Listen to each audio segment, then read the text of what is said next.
समय की बात है। सीता नाम की एक बहुत ही सुंदर लड़की रहती थी। कुछ दिनों के बाद उसकी शहर में एक अच्छे घर में शादी हो जाती है। सीता अपने ससुराल में बहुत खुश रहती है, लेकिन तभी एक दिन, अरे बहू, बाहर कितना अच्छा मौसम है, रिमझिम बारिश हो रही है, जरा रसोई घर में जाकर गर्मा गर्म पकोड़े तो तल कर ला। तेरे हाथों से बने पकोड़े भी खा कर देखती हूँ, अच्छे तो बनाती है ना? हाँ माँ जी, अभी बना कर लाती हूँ। इतना कहकर सीता रसोई घर में चली जाती है।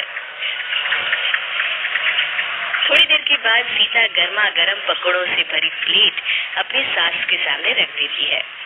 सीता की सास जैसे ही एक पकौड़ा उठाकर खाती है, अरे ये क्या पकोड़े बनाए हैं तूने, इतना ज्यादा तेल? अरे ना समझ, तुझे तो जरा भी अकल नहीं है। अरे घर का सारा तेल उठाकर कढ़ाई में डाल दिया क्या तूने? सीता घबराकर अपनी सास से माफी मांगती है। मुझे माफ कर दीजिए माँ जी। सीता की सास बहुत गुस्से में थी।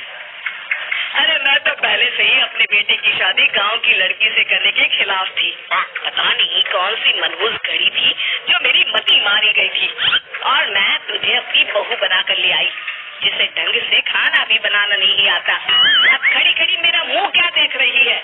हटा तेरे पकड़े यहाँ से। सीता प्लेट उठाकर बिना कुछ कहे चुपचाप वहाँ से चली जाती है।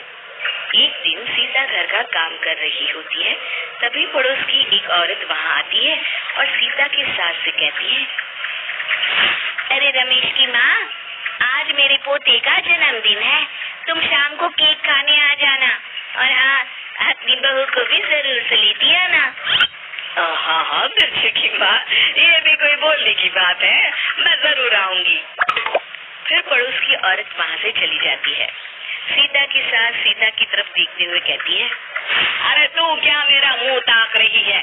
मैं तुझे लेकर कहीं नहीं जाने वाली, जा अंदर जाके काम कर, बहुत सारे कपड़े धोने के लिए पड़े हैं। फिर सीता कपड़े धोने के लिए बाथरूम में चली जाती है और कपड़ों को बाल्टी में डालकर धोने लगती है। तभी उसकी सास वहाँ आ जाती है और गुस्सा करते हुए कहती है, अरे बेवकूफ लड़की, मुझे किसने कहा था इस तरह से कपड़े धोने के लिए? जब घर में वॉशिंग मशीन पड़ी है तो कपड़े उसी में धोने चाहिए ना। इस तरह तो तू घंटों तक बाथरूम में ही कपड़े धोती रहेगी।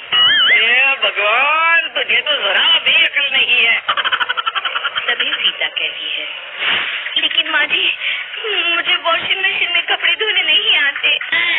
अरे तो मुझसे पूछ लेती, लेकिन तुझे समझा कर क्या फायदा, आखिर तू है तो गांव की ही। अरे जरा सुधा की बहू को देख, हर काम में तेज है, सारा मोहल्ला उसकी तारीफ करता है। सुधा बड़ी किस्मत वाली है जो उसे भगवान ने ऐसी बहू दी। पता नहीं भगवान की मेरे साथ क्या दुश्मनी थी जो तुझे मेरी बहू बनाकर भेज दिया। अब चल खड़ी खड़ी मुंह मत ताक मेरा, मैं सुधा के घर जाकर आती हूँ। इतना कहकर सीता की सास वहाँ से चली जाती है।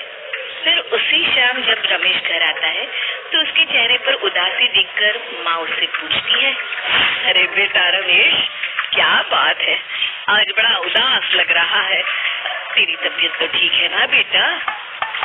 क्या बताऊँ माँ, पिछले कुछ महीनों से अपनी दुकान घाटे में चल रही है। दुकान का काम बढ़ाने के लिए मैंने जो कर्जा लिया था उसका ब्याज भी मैं टाइम पर नहीं दे पा रहा हूँ। अगर इसी तरह चलता रहा तो हमें अपनी दुकान बंद करनी पड़ेगी। इतना कहकर रमेश उदास होकर अपने कमरे में चला जाता है। देखते ही देखते रमेश की दुकान में इतना ज्यादा नुकसान होता है कि उसे अपनी दुकान बंद करनी पड़ती है और रमेश घर पर बैठ जाता है। सीता अपने पति की ये हालत देखकर बहुत दुखी होती है। दूसरी तरफ सीता की सास भी अब कुछ बुझी बुझी से रहने लगती है और कर्जे की चिंता में दिन रात परेशान रहती है। फिर एक दिन लाला जी रमेश के घर आते हैं। अचानक लाला जी को देखकर सीता की सास चौंक जाती है और लाला जी से कहती है, अरे लाला जी, आप अचानक घर पर क्यों आ गए? हम आपके पैसे बहुत जल्द चुका देंगे जी। अरे बहन जी, आपसे पैसे मांगने कौन आया है? आपके सारे पैसे तो आपकी बहू ने अपने पिताजी के हाथों भिजवा दिए थे। बहन, एक सच कहूँ, बड़ी किस्मत वाली हो आप जो ऐसी बहू आपको मिली है। मैं तो आपको अपनी बेटी की शादी का निमंत्रण कार्ड देने आया हूँ, ये लीजिए, और सह परिवार मेरी बेटी की शादी में जरूर से आइएगा। फिर लाला जी सीता की सास को अपनी बेटी की शादी का कार्ड देते हैं। अच्छा बहन जी, अब मैं चलता हूँ, मुझे और भी जगह कार्ड बांटने जाना है। इतना कहकर लाला जी वहाँ से चले जाते हैं। सीता की सास भागती हुई सीता के कमरे में जाती है और सीता को गले लगाकर कहती है, मुझे माफ कर दे बहू, मैंने तुझे बहुत परेशान किया। मैं भूल गई थी कि बहू भी आखिर एक बेटी होती है और तूने आज अपनी बेटी होने का फर्ज निभा दिया।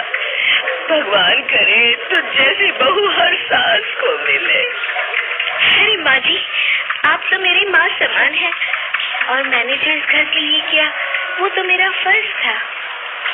उस दिन के बाद से सीता की सास सीता का बहुत ख्याल रखती और दोनों सास बहू हंसी खुशी मिलजुल कर रहने लगे।